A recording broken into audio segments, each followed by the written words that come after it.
మంత్రివర్యులు తీసుకుంటారన్న దీంతో సెలవు తీసుకుంటున్నాను. ఈ అవకాశం ఇచ్చినందుకు థ్యాంక్ యూ. గౌరవ సభ్యులు రామచంద్ర నాయుడు.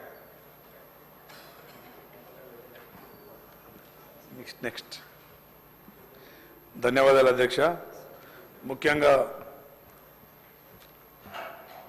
ప్రపంచంలో కొన్ని దేశాలు కేవలం టూరిజం మీదనే వారి ఆర్థిక వ్యవస్థను బలోపేతం చేసుకున్న పరిస్థితులు మనం చూస్తున్నాం అధ్యక్ష.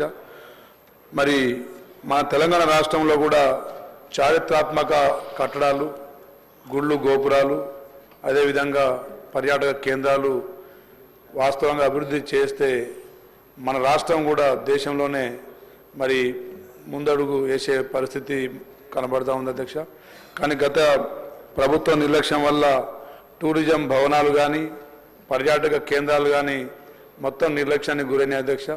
ముఖ్యంగా మా వరంగల్ ఉమ్మడి జిల్లాలో కాకతీయుల మరి కట్టడాలు, అదే కోట, అదేవిధంగా పాలకుర్తి సోమనాథుడి దేవాలయం, కురువి వీరభద్రుడు మరి ప్రసిద్ధిగాంచిన శివాలయం, అదేవిధంగా భద్రకాళి సమేత వీరభద్రుడు ఆలయం, అదేవిధంగా మాకుల వెంకటేశ్వర స్వామి ఆలయం, నరసింహులపేట వెంకటేశ్వర స్వామి లక్ష్మీనరసింహ స్వాముల ఆలయం, అదేవిధంగా పక్కనే పాకాల చెరువు, మరి ఇలాంటి ఎన్నో భీముని పాదం లాంటి జలపాతాలు ఉన్న మరి వరంగల్ని మరి ఎలాంటి టూరిజం అభివృద్ధికి నోచుకోకుండా గత ప్రభుత్వం నిర్లక్ష్యం చేసింది అధ్యక్ష. మా గిరిజన నాయకులు ప్రాతినిధ్యం వహిస్తున్న మహబూబాబాద్ పార్లమెంట్, అదేవిధంగా జిల్లా, కేవలం జిల్లాను ప్రకటించేసి వదిలేసిన అధ్యక్ష. మరి ఎప్పుడు గిరిజన నాయకులని కనీసం మరి వారు కలుసుకోవడానికి కూడా అవకాశం ఇచ్చినట్టు ఎక్కడ కనబడలేదు అధ్యక్ష. కేవలం కేసీఆర్ గారు కాలు మొక్కించుకోవడానికి పనికొచ్చారు కానీ ఎక్కడ వారు కనీసం అభివృద్ధి కోసం ఎప్పుడున్న వారిని చెప్పుకోవడానికి కూడా అవకాశం ఇవ్వలేదు అధ్యక్ష. అదేవిధంగా మరి కందగిరి పర్వతం గతంలో మరి యువ నాయకులు కూడా మా సత్యవతి రాథోడ్ గారిని, కొంతమందిని తెక్కలపల్లి రవీంద్రరావు గారిని, కొంతమందిని ఆ గుట్ట మీద ఎక్కించి దీన్ని పర్యాటక కేంద్రంగా మారుస్తా అని చెప్పేసి మాటిచ్చారు, కానీ పట్టించుకోలేదు.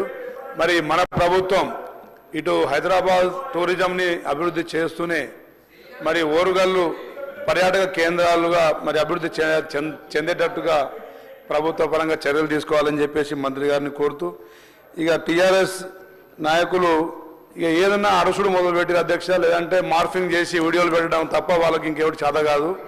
గత ప్రభుత్వంలో ఒకే కుటుంబం కదంబ హస్తాల్లో రాష్ట్రాన్ని బంధించి అధ్యక్ష సర్వశిక్ష అభియాన్ వాళ్ళు, పశుమిత్ర సభ్యులు, ఫీల్డ్ అసిస్టెంట్లు, ఆర్టీసీ కార్మికులు, అంగన్వాడీ టీచర్లు, అదేవిధంగా హోమ్ గార్డ్స్, కాంట్రాక్ట్ టీచర్లు, వీళ్ళందరూ అవస్థలు మరి వాళ్ళ ప్రభుత్వంలో వాస్తవం కాదా అధ్యక్ష?